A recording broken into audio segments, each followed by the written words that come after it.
just before we touch on Vancouver Canucks things, obviously a sad day in the NHL hockey world with passing of Guy Lafleur. Just your thoughts on him, perhaps any interactions you might have had?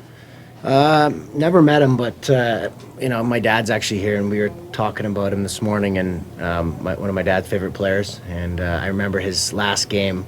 I was just a kid at the time, but we were watching me and my dad together. And my dad started crying, so I remember that. I brought it up to him this morning. He's like, "Yeah, it's sad. Someone plays their whole life or puts everything into it, and then they have to retire at some point." So I remember that vividly, sitting in our living room and my dad bawling to Guy Lafleur. So I remember his hair coming down the wing and big slappers, and from everyone I've heard, he's a great man.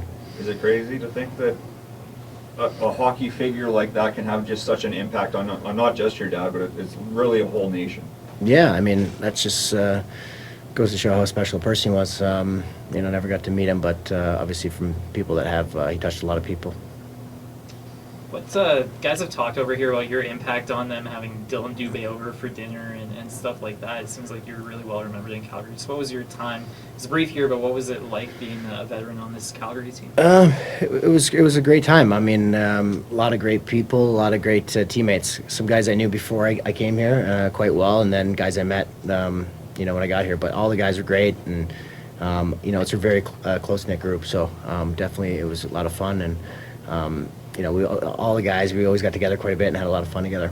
What's the scouting report on Calgary? Obviously, you're well-versed. Yeah, I mean, the heck of a hockey team, very deep team, and they seem to play hard every night. So, obviously that top line's had one of the best years in hockey. So it's a tough task, but, we got to bring it. We're, we need to win every game probably. So it'll be hopefully a good game. What was it like for you right around the trade deadline, obviously getting waived and picked up by Vancouver? I imagine it's a mixed emotion when it happens, but obviously it's worked out for you personally.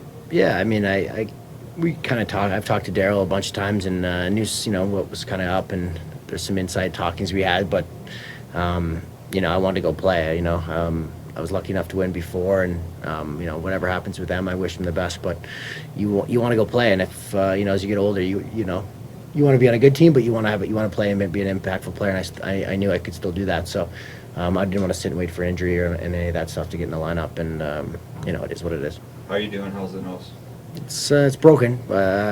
It's not my first time. I've had it fixed about 2 years ago. I guess had the surgery and got it all fixed up. So that's the saddest part is I have to probably do that again. But I'll be fine. Yeah, just a little uglier, I guess.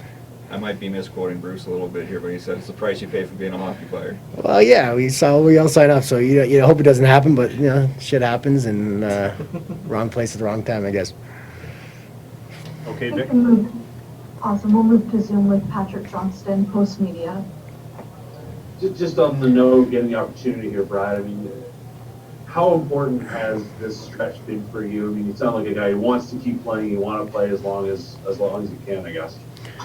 Well, I mean, yeah, it's I've been playing a long time, and I still have fun every day I come in. I still have the desire to work hard and train in the summers, and I think it's something that it's a very hard league to get into, and I don't think you don't want to leave until they tell you got to go. So, I don't think I've took a lot of days for granted, and try to give it everything I have every night.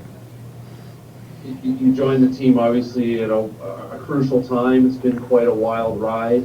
What have you learned about this group in the month or so that you've been here? Well, I think it's a group that hasn't quit. I mean, it would have been pretty easy to pack it in and say, we'll get it next year, but you can see the record since Bruce came in, and it's probably in the top 10 in the league. I don't know the exact numbers. I'm just guessing, but to be still in the fight here and hanging on and competing to the end, it's pretty impressive. So, I mean, you look at their start, you probably get a couple more wins early, and their guys, the PK was really bad, and the PP was bad, and a couple things here and there go right, we're probably in a playoff spot. So. Those guys have fought hard all year and haven't gave up.